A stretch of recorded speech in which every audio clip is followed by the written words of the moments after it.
All right. Hello, everybody, and welcome to another episode of the JimFear podcast. And how this thing keeps rolling along, I really have no fucking idea.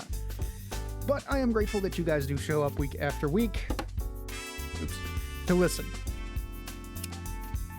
This week, I'm going to tread into, I don't know, possibly contentious territory.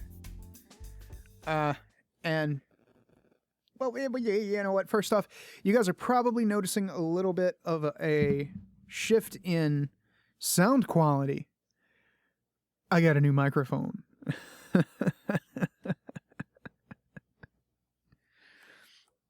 Now, this is the Samson CO1 studio condenser mic, and it is sexy, let me tell you.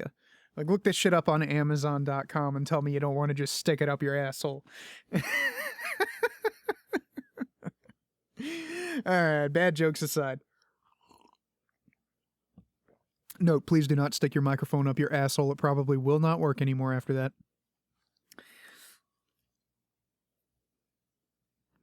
But it gets so much nicer sound than the Snowball. You can probably hear it. You can probably tell the quality difference. Also, I kind of like this one because it doesn't have a mount for it.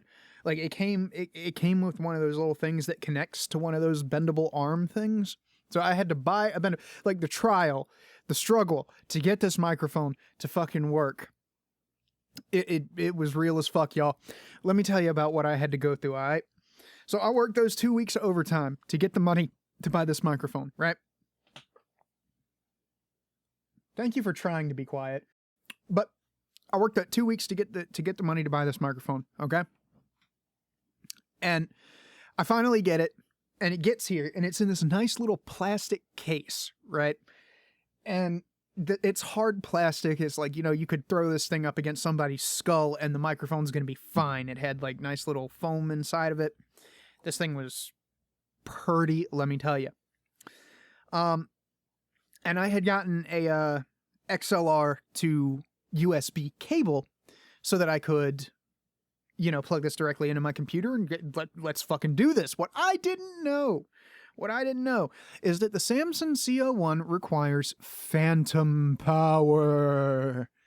Which, if you don't know what phantom power is, basically that means that you have to plug it into a power box.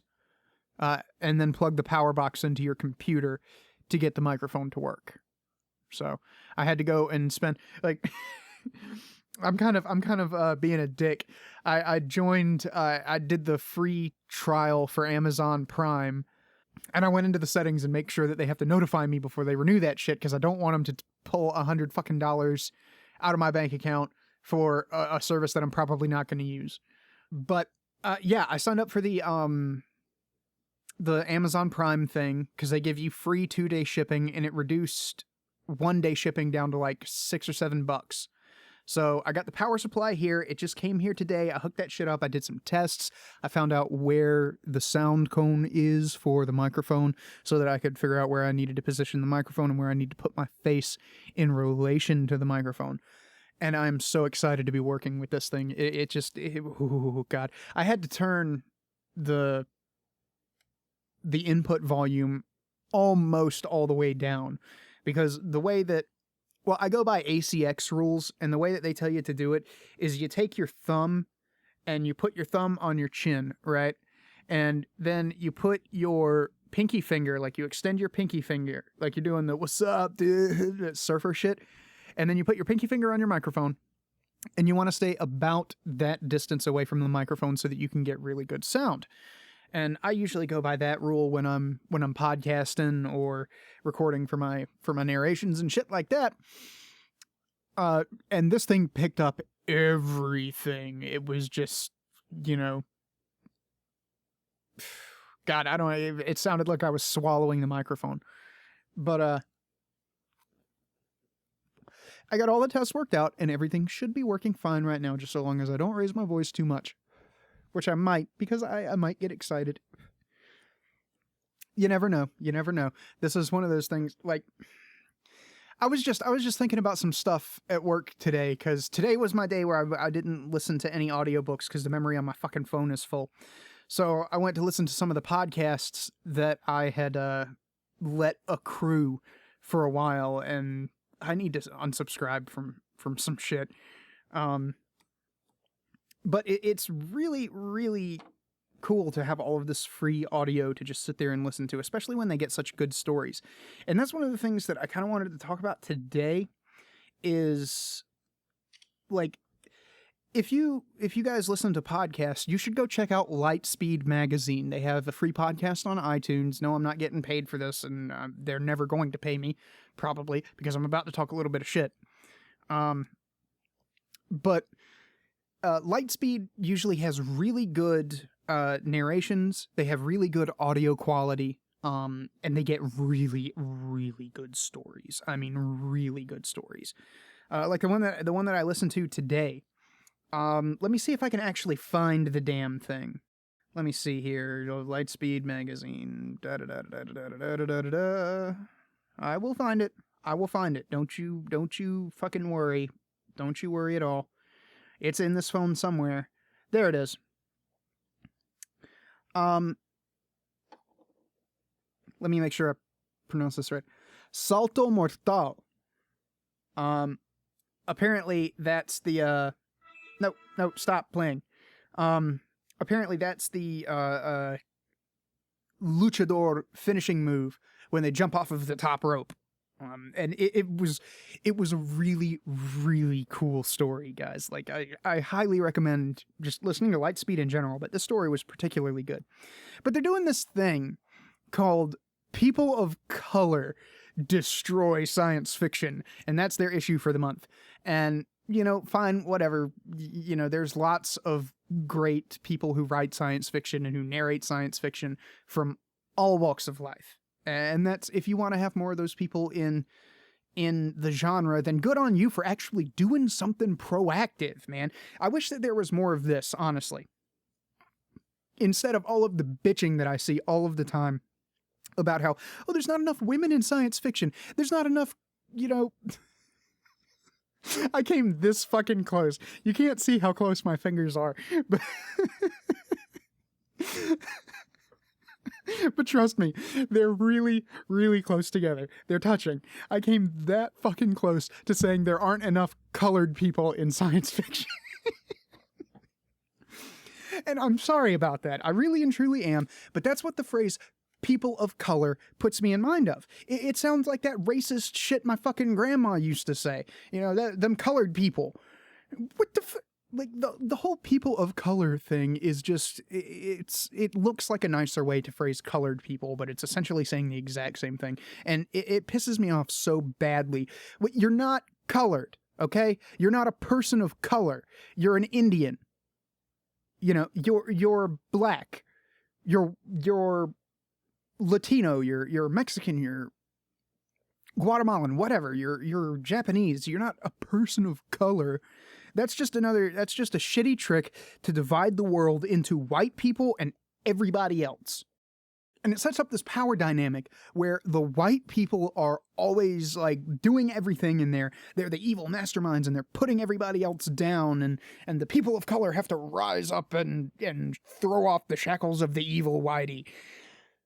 And the world really isn't like that. Not anymore, at least.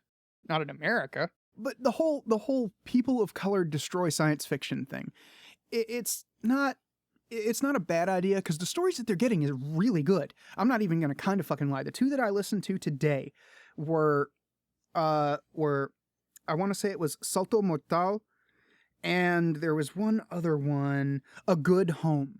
A Good Home was an amazing story. That story fucking touched me, man.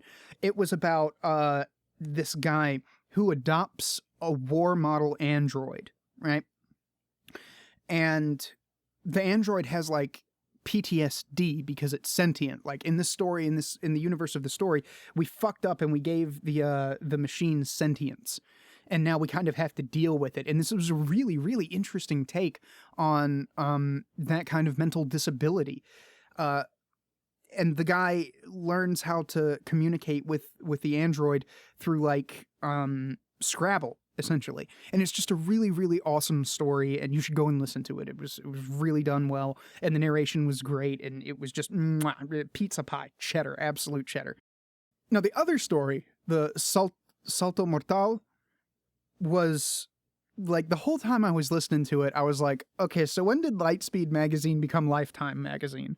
Because, you know, I actually sat down and watched Lifetime a few times. I would hang out, like, for the longest time, my best friend and I lived in the same neighborhood. Like, he lived right behind my grandma.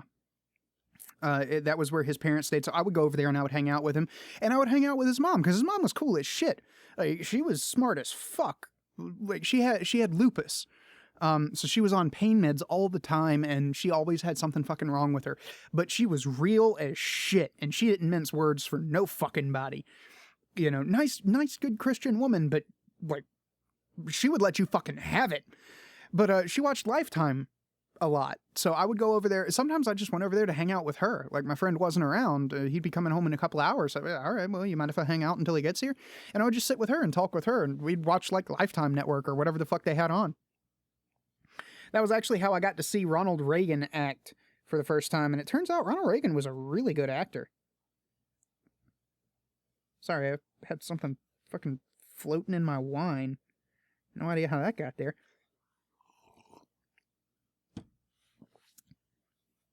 But if you ever watched the Lifetime Network, there are no good men on the Lifetime Network. None. Not a single one. Not one. It's kind of like it's not reverse sexism, because it's just sexism. I don't even really want to call it sexism, because it's just people writing stories, and that's how they kind of interpret things. And that's fine, you know, if that's how you want to write your story and present your story, hey, you know, have at it. And that comes more to the point with the story that I'm talking about, Salto Mortal, because it was kind of like a show out of the Lifetime Network, you know what I mean? And it was about this Mexican woman, and aliens had invaded Mexico, and they didn't know that people were sentient, so they would try to imitate people, and they would fucking eat them. And everybody was afraid of the aliens, and the wall had been built because the aliens had taken over Mexico, and there was this giant purple mist all over Mexico, and no one was ever allowed to go there. And this woman is living in an abusive relationship with this guy. And of course, he's a white guy. Of course. And he beats her, and like she's like 23 or 25 or something, and she's got all of these problems, and she's just been beat so bad that her fucking, like, her body is kind of failing her at this point and shit like that. And I don't know. It was a good story. It was a good story. I enjoyed it, but I kind of had to look past the whole, you know, like there's two ways that I was viewing this story. The first way is the way that I approach every piece of media. Let's see how it is. Let's just give it an honest try. A good old college try. Let's see how it fucking goes. Because that's how I think you should approach every piece of media. It doesn't matter what the intentions are behind it, for just enjoyment, pure enjoyment. You can get enjoyment out of a piece of media no matter what the intentions are behind it, if you approach it trying to enjoy it and trying to find something in it to enjoy. You know, I've seen horror movies that were made as statements on, like, what was it? Environmentalism.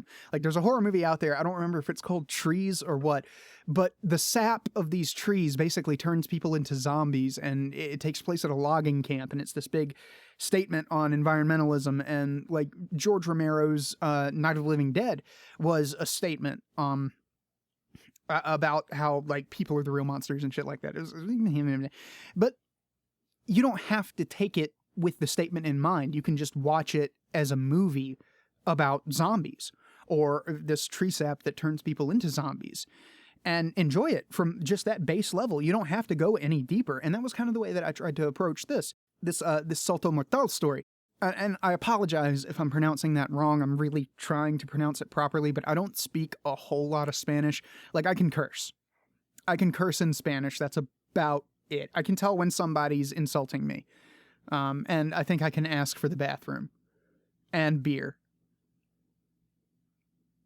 Yeah.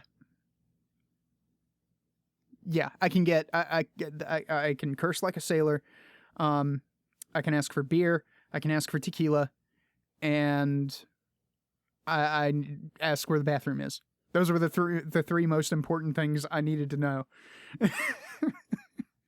Because if I ever go to Mexico, I'm going to be going there to drink, not get in fights, and I'm eventually going to have to piss if I'm drinking. So that's there. You can see my priorities with learning any language.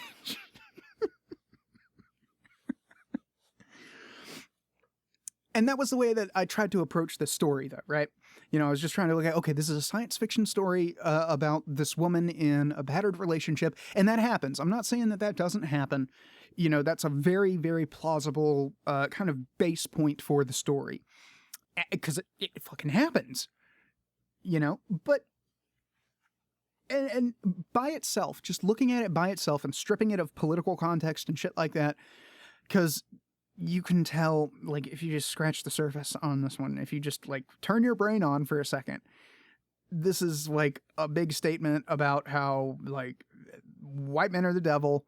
It probably has something to do with Donald Trump, too, because of the wall thing, and the correlation or parallels, that was the word I was looking for, parallels between the aliens trying to imitate human society and Mexicans assimilating into American society are very, very poignant, and it's a teeny bit ham-fisted, but not overly so. It's not like I was listening to this and like every fifth sentence I would just be like, oh God, my eyes are rolling out of my head. It was just a wee bit ham-fisted. Just like it could have been done a little bit more subtly. And I think it would have had a little bit bigger of an impact, because when you run up and you clock someone over the head with something, they just kind of get mad at you. But if you do that, if you just like poke them a little and give them something to think about, then they'll take that and they'll start grinding away at that, like when an irritant, when a piece of sand gets into a clam and it'll turn into a pearl. That you could put that little irritant right into their clam. And yes, I'm prepared for all of the sex jokes. But just turn the do me a favor, guys. This is going to have, like, parts of this are going to be kind of serious, like what I'm talking about right now. So just turn the comment section into a huge string of pussy jokes. It'll make my fucking day. But yes, I'm a horrible person. We all knew this when we signed up, right? Anyway, like I say, the message was a little bit ham-fisted, but it wasn't badly done. It's just, you can tell that the person who wrote this story is one of those, like, leftist douchebags. Like, one of those people who thinks that Donald Trump is going to start deporting, like, legal resident people from Mexico, like people who came here legally, and he's going to deport Muslims because they're Muslims and bar them from... I actually saw that shit on Tumblr. It was like a Facebook post that someone had screen capped, and this guy was talking about how, you know, Donald Trump is going to be deporting Muslims, and he's going to be, like, deporting people back to Mexico and shit. And it's like, no, he's never said that. At least not that I've seen. What he said was he was going to stop Muslim immigration from places like Syria and Afghanistan and places that ISIS are currently embroiled in battle with until we can get a vetting process in place. That's what he said. That's his plan for so far as the Muslim thing goes. So far as the migrant thing goes, he wants to crack down on illegal immigration. I'm sorry, if you're here illegally, you're a criminal. That's the way it works. You know, I'm not going to sneak into Mexico and then expect them to treat me like a fucking citizen when I don't have papers. You know, I'm not going to take a ship and hide in a shipping container and sail over to Japan and expect them to give me fucking welfare when I get there and like hook me up with an apartment and shit. It doesn't fucking work like that. You know, we have these laws for a reason. So you can tell that the author really didn't, like, they were kind of coming from a place of strong emotion and not really thinking about it. And if they had taken a minute and just examined these issues further and put their emotion to the side, they could have, like, shaved some of the burrs off of that story, and it would have been like a really beautiful cut diamond. Really beautiful cut diamond. As it is, it's still a diamond. It's just got a couple of flaws in the cut. But, you know, there's problems with everything, and that doesn't make it a bad story. You guys should still go and listen to it. I still highly recommend it. I enjoyed the hell out of it, even though I felt like I was watching a Lifetime movie the whole time I was listening to it. But the thing that really bothered me was this whole, like, people of color destroy science fiction and shit. It was like, you can't just call them an author. Why do they have to be defined by their skin color? Why? And the guy, they got a guest host for it, which, you know, hey, cool. But he had this, like, he would go off on these rants about how important this project was to him and how pissed off he was that Benedict Cumberbatch played Khan Noonan Singh in Star Trek, was it Unto Dawn, Into Darkness, something like that? The one with Khan. I'm not a Star Trek fan. I don't fucking know. The new Star Trek movie where Benedict Cumberbatch played Khan. He was pissed off because Khan was an Indian, like actual, not.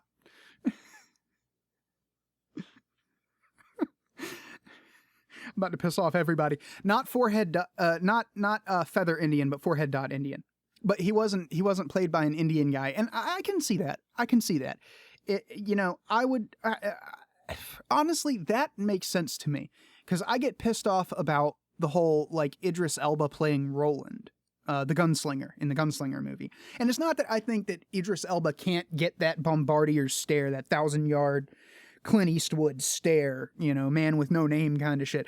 I think that Idris Elba can pull that off. My problem is that I read those fucking books, and Roland being white is a major plot point, and it has serious repercussions on the character development of the black crippled woman who grew so much. Like, you just love this fucking character. Like, Susanna is her eventual name. I don't remember what her... It was like Odetta Walker and Detta Holmes. Because she had split personalities, because someone dropped a fucking brick on her head when she was a kid, and she developed split personality disorder. And one of them was this very proper, prim, well-educated black woman, and the other was just this horrible fucking racist, evil creature. Just an absolute cunt. And over the course of the stories, these two were forced to face each other, and she resolved her mental illness over the course of this story.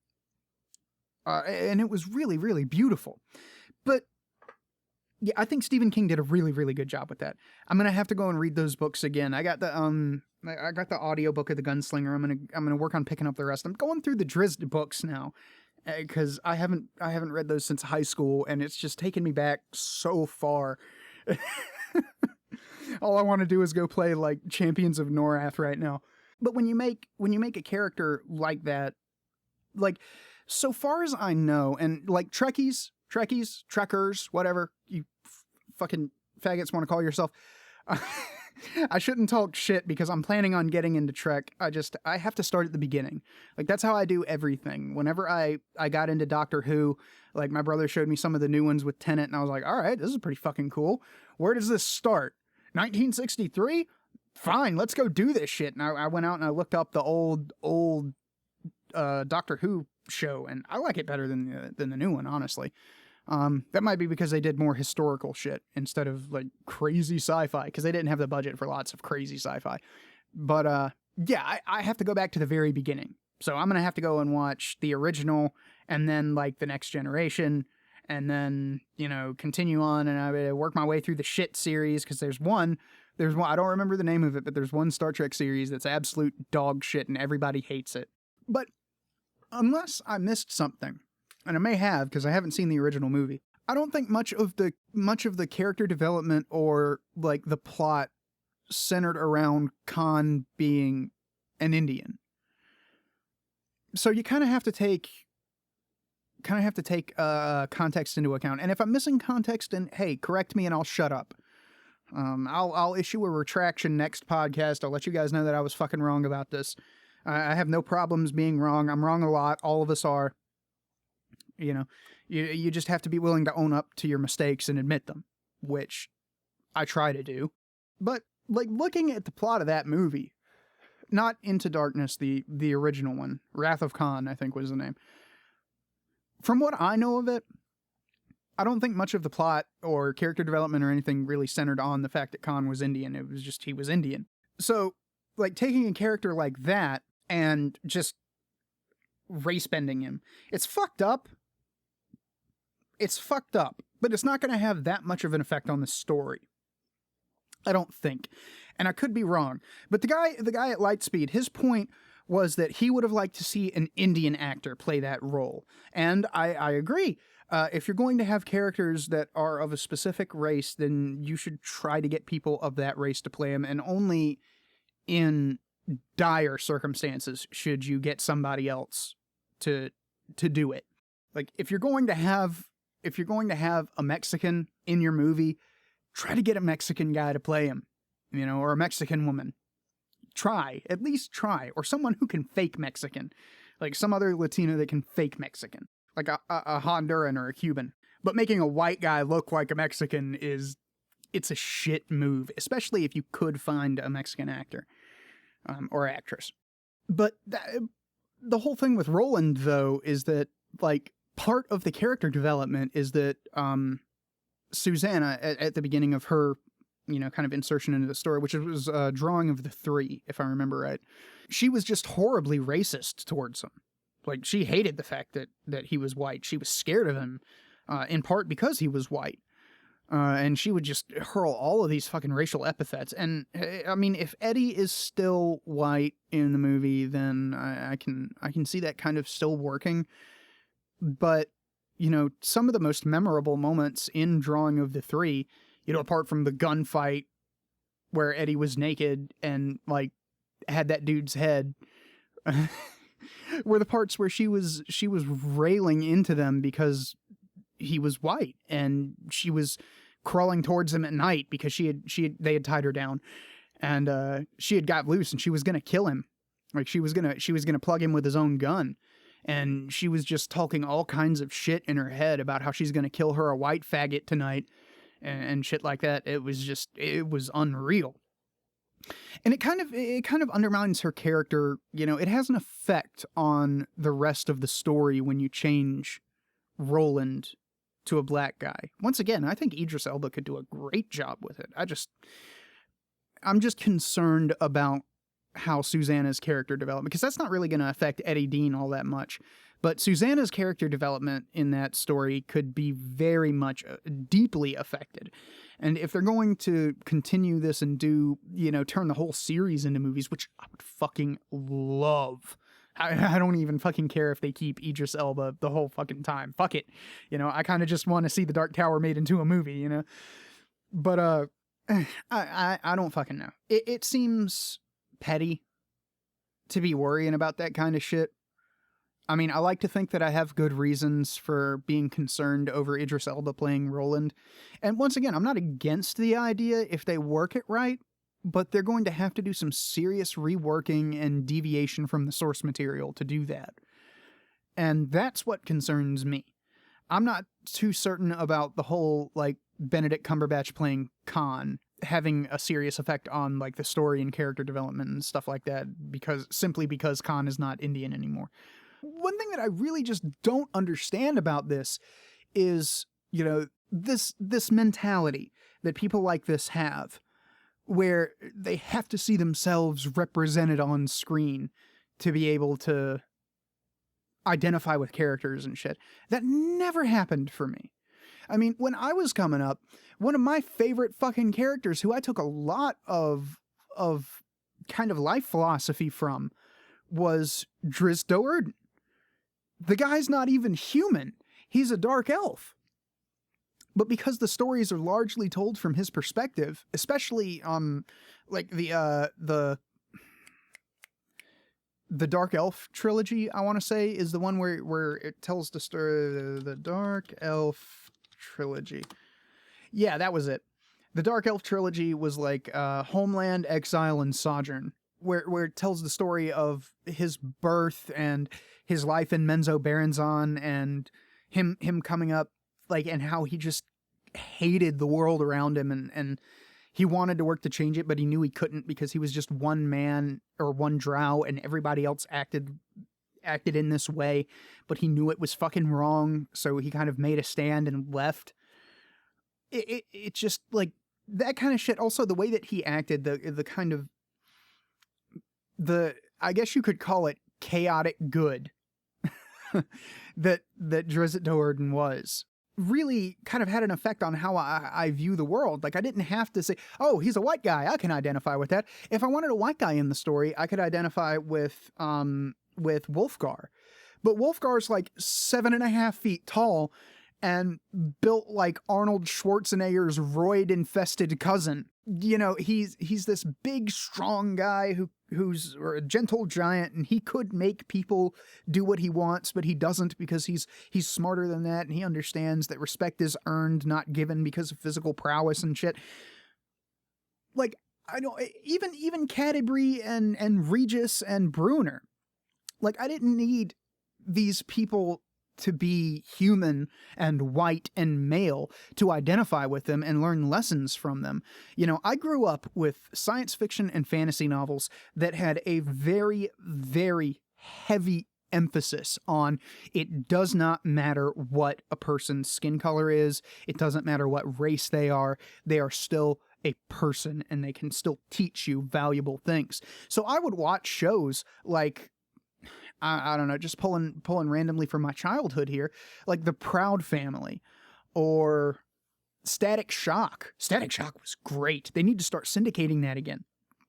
I don't understand why Cartoon Network is syndicating Teen Titans Go over and over and over again when they could just put on Static Shock in the original Teen Titans. Sorry, I got worked up about this. I got the hiccups.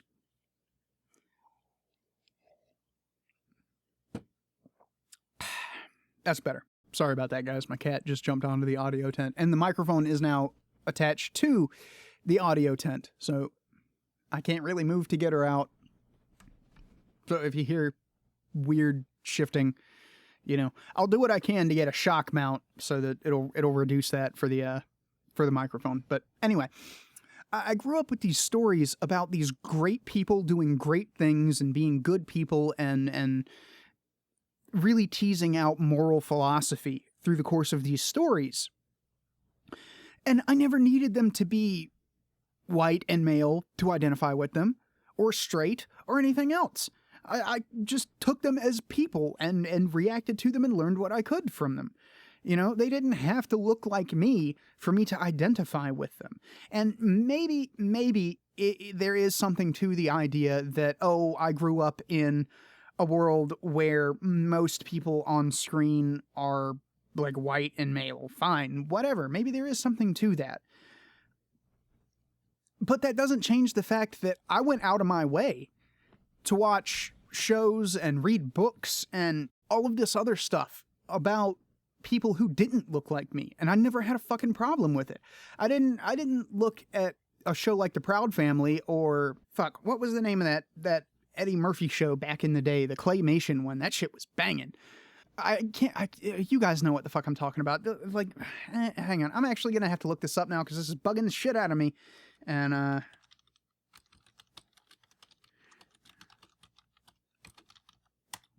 the PJs. That was it. The PJs. That was a good show too. But I didn't look at these shows and be like, you know, why aren't there any white people in it? It didn't fucking bother me. I didn't care. That thought never fucking entered my head. You know, when I looked at like South Park or hell, Teen Titans, or, you know, this may also have something to do with the fact that I grew up in the 90s and there was a lot of like forced diversity on TV, and it was really, really hammy. But it wasn't necessarily a bad thing. Like Power Rangers, you know, they always had that forced diversity. Like the Red Ranger was Native American. The yellow, and it was so racist the way they said this. It was so racist.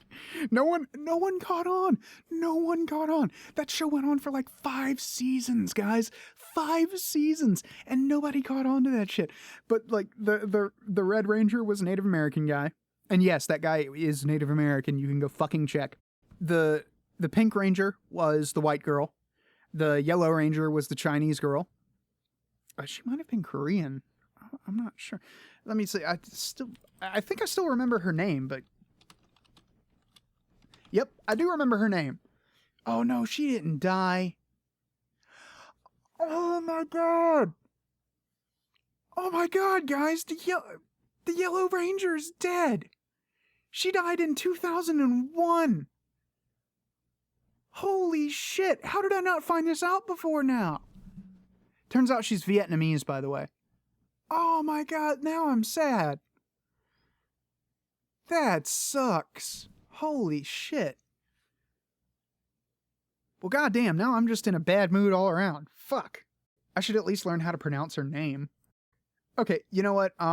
This is all like audio shit, and I'm not about to put on my headphones right now, but I will look that up later. But yeah, oh, that sucks. But anyway, back to what I was. Oh god, that's depressing. That's depressing right there. Oh, man. She was awesome, too. She kicked ass. Damn. That sucks balls.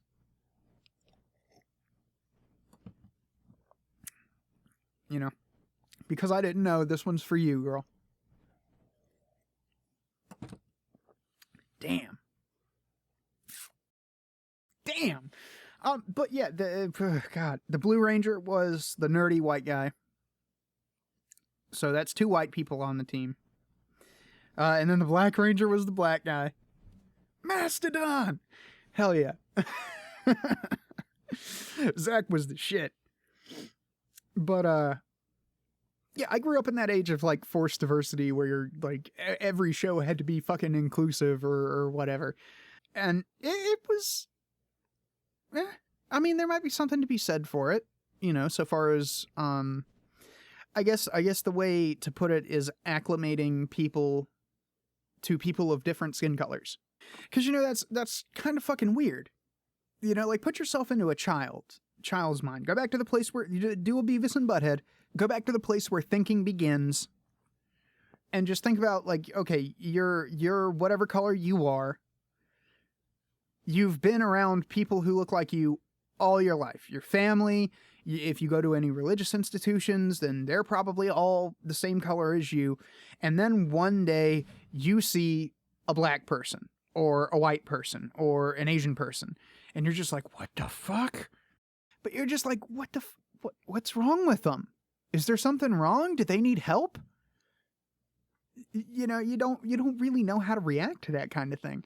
So putting that kind of shit on TV in the form of like shows like Power Rangers or Teen Titans or, you know, all of the forced shit like Captain Planet that was just like so forced it hurt. Maybe there is something to be said about that for acclimating the younger generations. Because honestly, like most of the people that I know who grew up with that shit don't have a problem with racism. Like, I mean, I like to make racist jokes because I think they're funny. Because I think that humor is something that we can use to overcome our differences and bring us together. Because white people are crazy. And you know what? I'm just going to stop there. Because if I start making racist jokes, we'll be here all fucking week.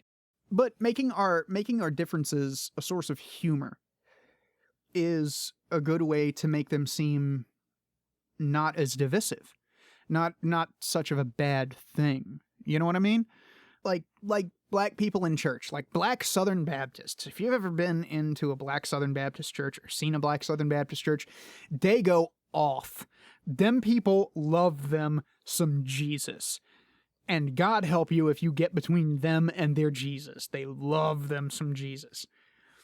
And more power to them. It's fine. I'm not knocking anybody for having a religion or being enthusiastic about their religion. Because I was the same way back when I was a kid.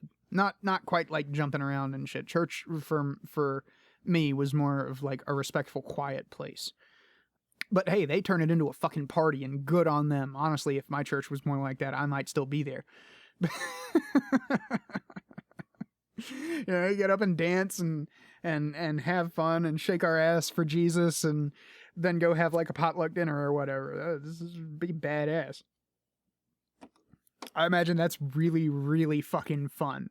I should do that one day. I should just like go to a black church, like dress up nice and like slick my hair back and everything and just go to a black church and just hang out and see what happens and just get involved and just dance. And like if they do a cookout later, like I'll pre-prepare something. I'll do the white thing and I'll make a casserole. I'll bring a fucking casserole. You just go have fun with them people who love them some Jesus. But anyway. Yeah, I just really don't understand the mentality of people who have to see people like them represented in media, whether it be voice acting or cartoons or movies or music or whatever. I really just don't get it. Like, it's kind of like that shit that me and Blind Skywatcher were talking about. And that episode of the podcast is up if you want to go and listen to it. Excuse me a second. My cat is currently trying to hotbox me to death. But about the what me and Blind Skywatcher were talking about was there's this article. I think I linked it in the description. If I didn't, get back to me and I'll go and find it and I'll link it.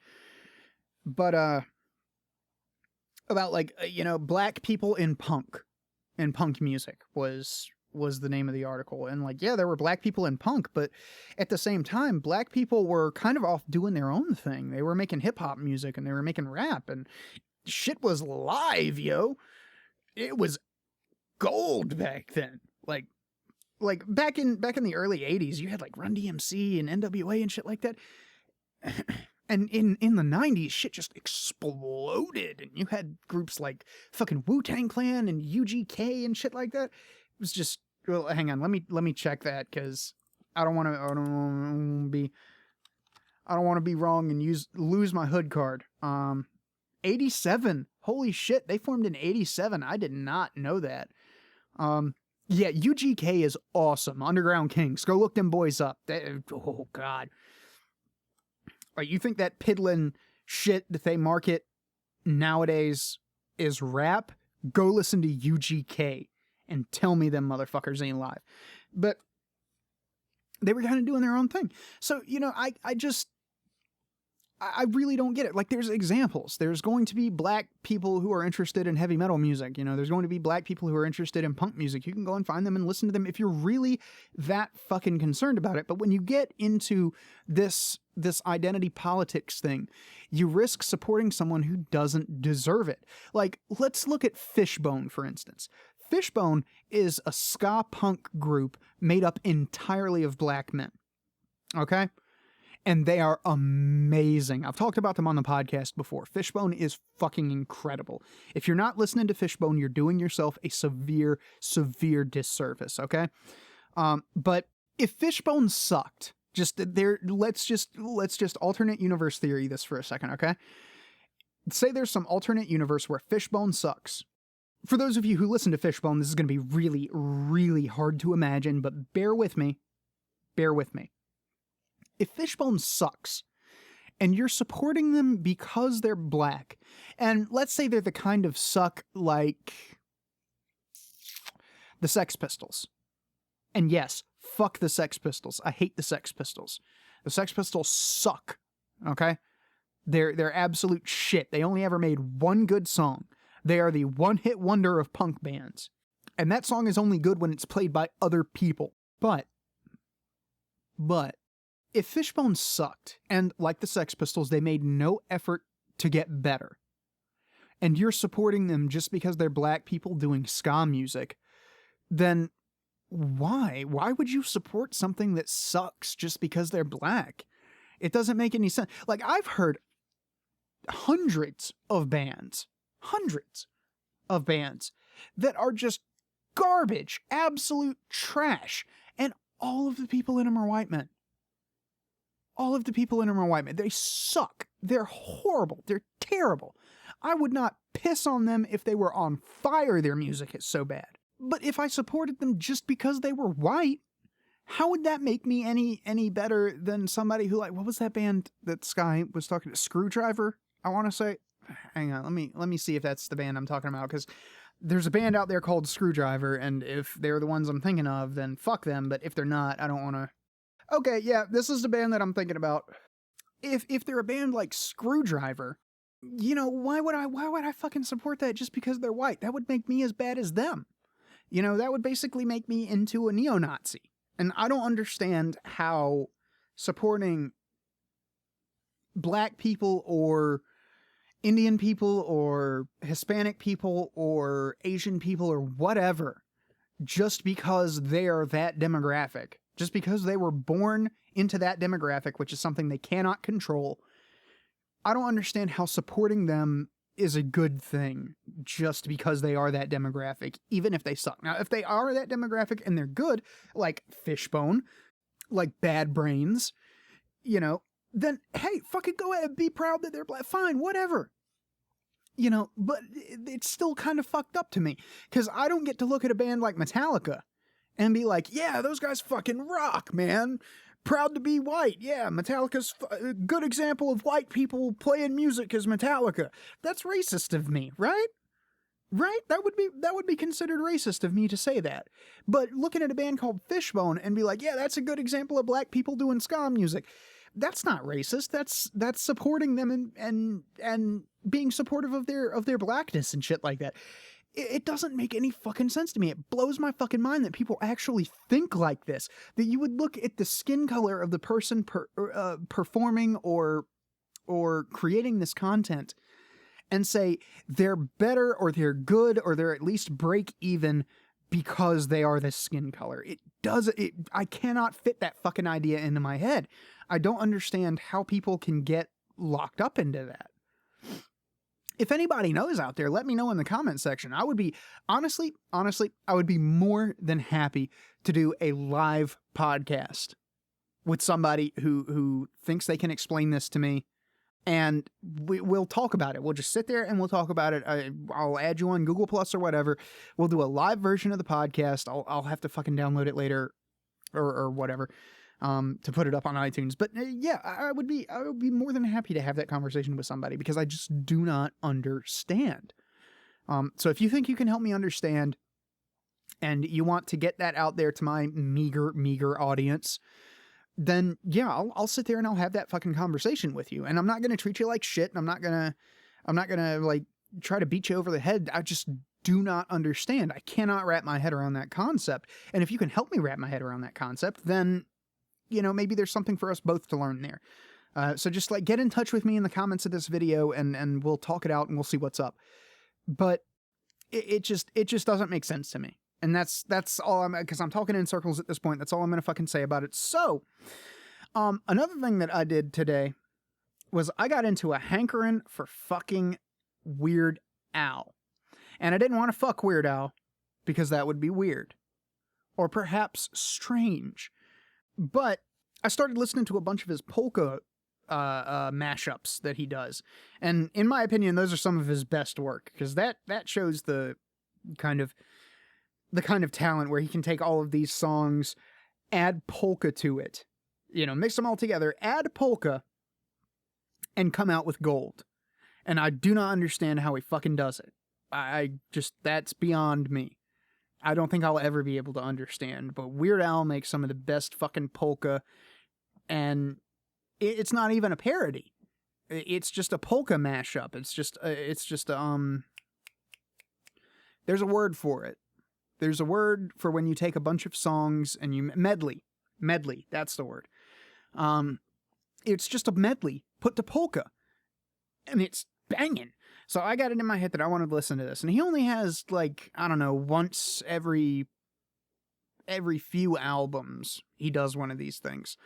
He's doing it more often nowadays because I guess he's just getting so much fucking material with the modern music scene. But I finally went and listened to Mandatory Fun. And I hadn't listened to the album yet because I'm lazy and I'm garbage like that. But it was just so good. Like, Weird Al, trust me guys, Weird Al has not lost shit. He's... How fucking old is he? How old is Weird Al? Weird Al. Let me see here. Weird Al Yankovic. Alfred Matthew Weird Al Yankovic. Alfred Matthew is his full name. Holy shit. He's 56. God damn, guys. He's been doing this a long time. He's been doing this since he was like my age, younger. God, he was born in 59. Holy shit, dude. Weird Al's been crushing it for the longest fucking time. But Mandatory Fun is a brilliant album. You should all go listen to it, go buy it on whatever. It's great. I highly... Jim Fear seal of approval right there on that fucking album. It is absolutely brilliant. Let me go to the Wikipedia page because they actually tell you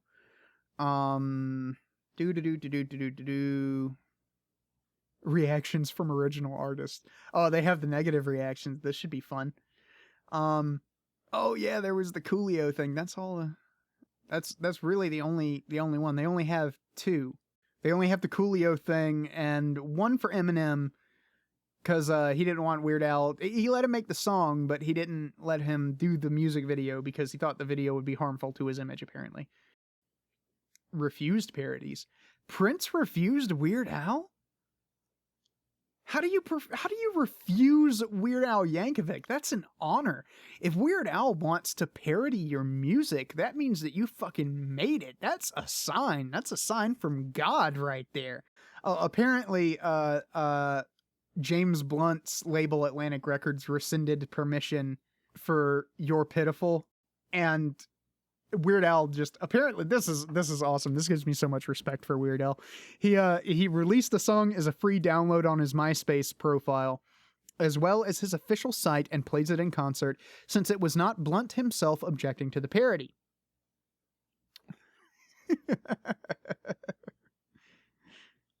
Yankovic referenced the incident in his video for White and Nerdy when he depicts himself vandalizing Atlantic Records Wikipedia page.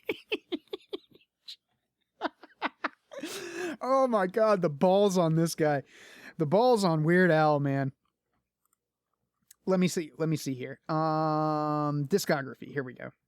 I'm gonna go to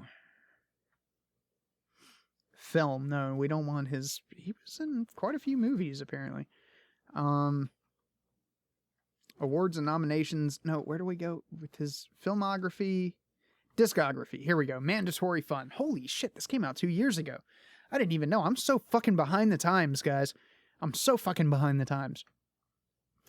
But yeah, it was really catchy. It was good. There wasn't a bad song on the whole fucking album, as you would expect with the master himself, Weird Al. But one thing that I didn't know is that he does style parodies.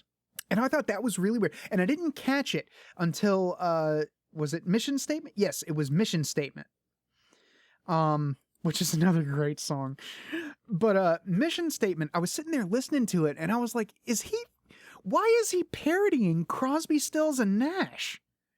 Why is he parodying? This sounds like Wooden Ships. Why is he parodying Wooden Ships? That song came out like 30 years before I was born. Why is he doing that now? But apparently he does style parodies, and he decided to style parody Crosby, Stills, and Nash for a Mission Statement. And yeah, it's just really, really, really fucking good shit. Weird Al, I think, is a certified genius. I really do. I really do think he actually has an IQ of like 180 or something. I would love to get a hold of that. Let me see if I can actually look up Weird Al's IQ. I wonder if that's 20 weird and not so weird facts about Weird Al Yankovic and his songs. Weird Al's parents chose the accordion for him, okay? He skipped the 2nd grade. He gave himself the nickname Weird in college. My Baloney was recorded in a bathroom. Oh, My Bologna. Sorry. It's a parody of My Sharona. Yankovic doesn't legally have to seek out permission to parody songs, but asks for it anyway because he's fucking nice like that. Some musicians and labels have said no. One group's fans threw things at Weird Al and his band for 45 minutes.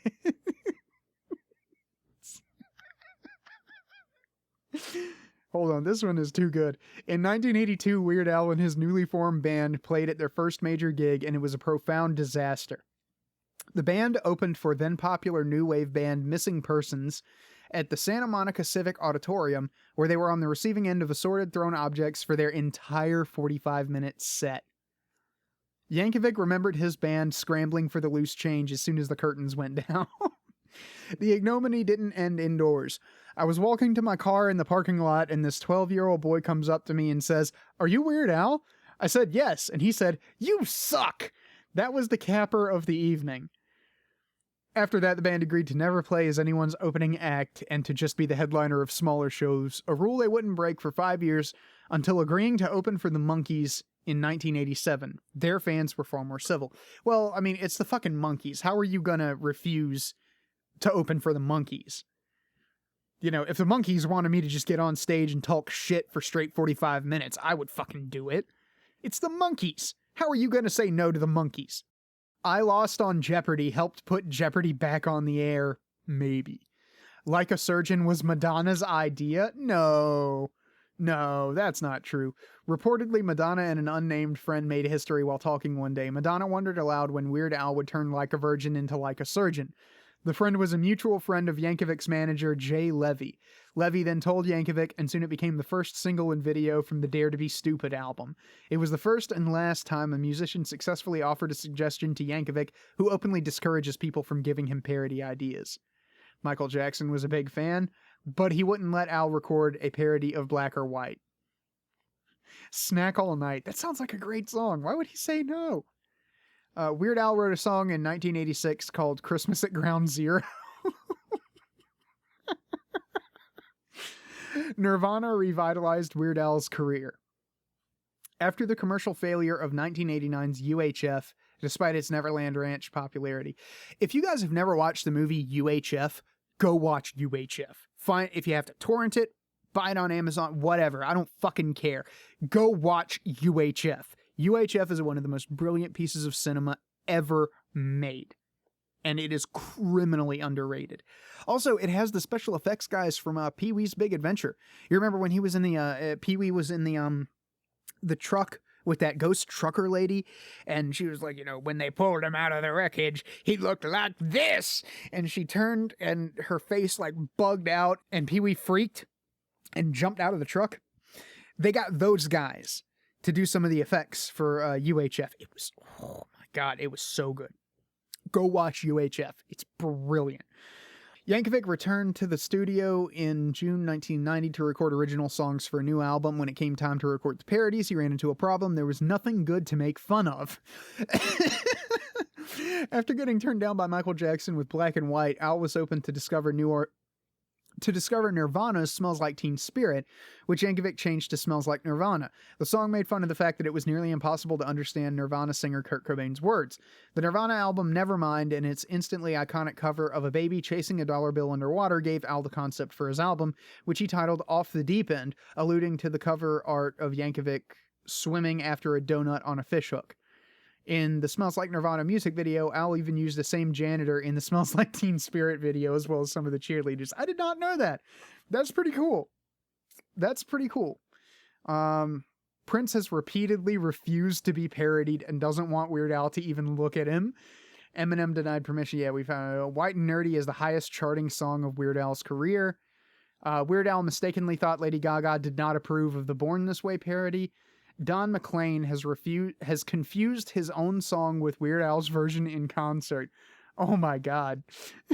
That is too good. The saga begins finds Yankovic as Obi-Wan Kenobi recounting the plot of Star Wars Episode I, The Phantom Menace, to the tune of Don McLean's American Pie. Yankovic managed to write the lyrics based on spoilers he had read on the internet leading up to the movie's release. He attended a $500 a ticket pre-screening for charity just to make sure his information was correct, and claimed to only need to make a couple of minor tweaks to the song. George Lucas was a fan, but Don McLean might no longer be so much of one. According to Yankovic, McLean's children started to play The Saga Begins so much in his home that when McLean performed American Pie in concert, he would lose focus and sing bits of The Saga Begins by accident. That's gorgeous. That's how you know you have been blessed by God. When the people you are parodying confuse your parody for their own song. That's how you know you are blessed. The number 27 often comes up in Yankovic's work. Okay, well, we didn't find out Weird Al's IQ. Wait, we might have. Hold on. Weird Al forum. Yeah, I'm not gonna trust anything off of that. What is Weird Al's IQ? Answers.com. This should be good. That's not true. That's not fucking true. He does not have an IQ of 210. I could believe it, though. I could believe it. Weird Al, I could see him having a really high IQ. Because you have to have some kind of genius to be able to do what he does with music. Like, he makes shitty songs listenable. Like, Lady Gaga, fucking, well, let's just go back to the damn... Hang on. Let's just go with Mandatory Fun. Okay. Parody of Iggy Azalea. Handy. Is a parody of Fancy by Iggy Azalea, and Handy is a brilliant song. Foil is a parody of Royals by Lorde, and Foil is a brilliant fucking song. Word Crimes is a parody of Blurred Lines by Robin Thicke and T.I. Inactive is a parody of Radioactive by Imagine Dragons. Tacky is a parody of Happy by Pharrell Williams. Yeah, just like that. He makes shit music listenable. And I'm not talking shit about Imagine Dragons. Radioactive is actually a really, really good song. But he made it better with Inactive, I think. I think Inactive is a better song than the original. Like, Weird Al very frequently takes shit songs and makes them better just by touching them.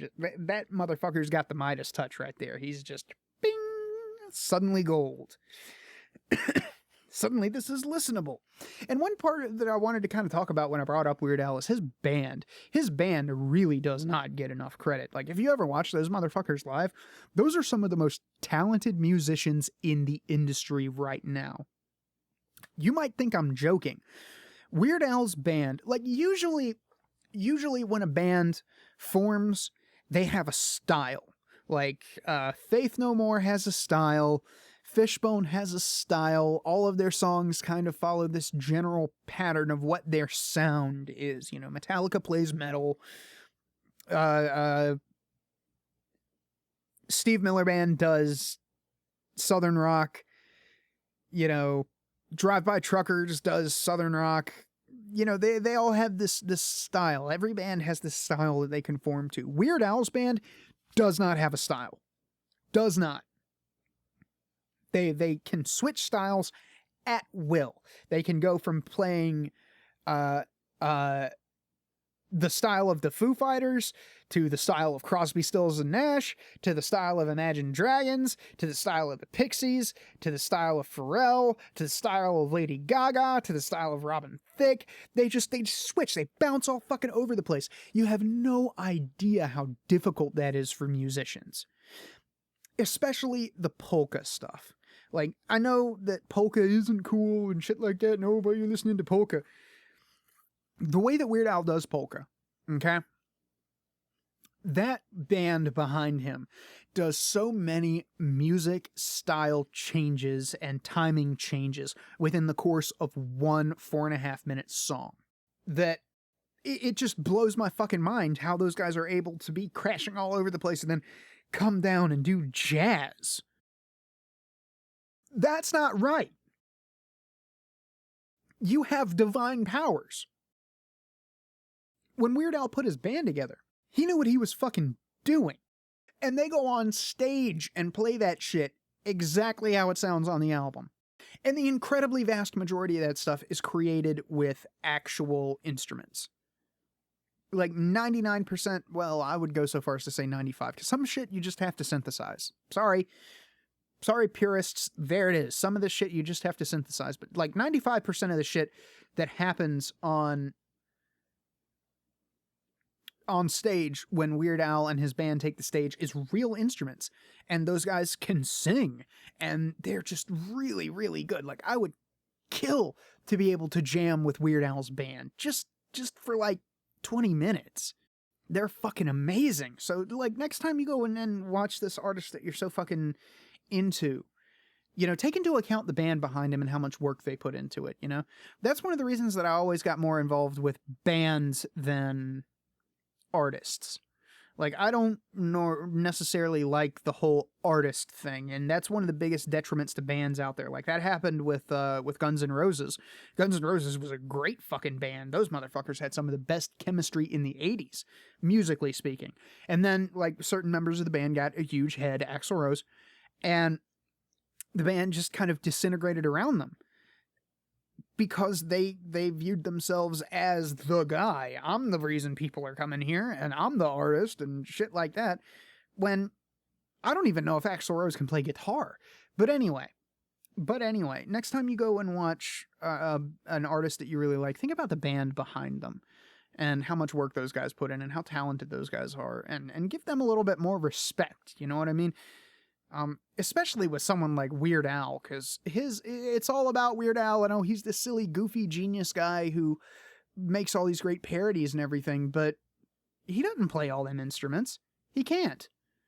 He might be able to. I don't know, actually. That's a good question. Composition. No, wait, this is... How many instruments does Weird Al play? Can we... Because I know he plays the accordion. It does not say how many instruments. I'm just going to fucking Google it. Because I'm curious, and this is my fucking podcast, and we will go Google how many instruments does Weird Al play.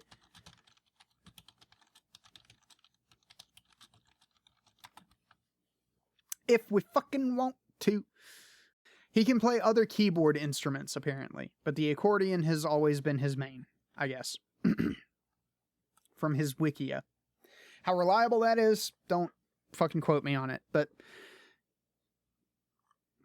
yeah, he can't play all those fucking instruments. He doesn't do the drumming, he doesn't, you know, he doesn't play the guitars and the bass and all of that shit. So just give those guys a little bit of a tip of the hat, because, I mean, especially with Weird Al just kind of throws it into sharp focus that he really did right when he picked the band behind him, because those motherfuckers are off the chain talented. You know, a lot of people think it's just, there's just this silly parody thing and it's not to be taken seriously. Weird Al does art, and his band is really fucking good at what they do. But anyway, we're at like a $1:15 here with the podcast, and I didn't mean to go on this long, but I get passionate about things that I like. But yeah, thank you guys very much for listening. I really do appreciate you taking time out of your finite lives to listen to the ramblings of this drunken asshole. And if any of y'all want to get at me about anything that we went over in the podcast, then just shoot me a message in the comment section, because I don't check my YouTube inbox, which I should do that more often, but I've got like a million inboxes to check. And I will get back at you. And if anybody out there wants to do that whole discussion about representation in media, then, you know, let me know and we'll fucking work it out. But yeah, thanks again for listening, guys. Don't forget to subscribe to the YouTube channel if you want. We got the podcast on iTunes. I got a blog on Tumblr, and I also have a Blogspot account that I don't do enough with because I've been really busy the past couple of weeks. But you know, we're gonna get back to regular shit Monday, and I'm really, really sorry about not uploading anything this week. I've just been dead fucking tired, and it's been about all like. The only reason I'm recording this podcast tonight is because I got out of work feeling really fucking good. Like, I talked to my brother that I haven't talked to in a few months, and we had this long, like, hour-long conversation, and it was a lot of fucking fun, and I'm feeling good about my place in the world right now. So So I just felt really good, and I felt like recording a podcast, and I really wanted to kind of talk about a couple of the things that I went over. But yeah, so thank you guys very much, and I will catch y'all next time. Peace.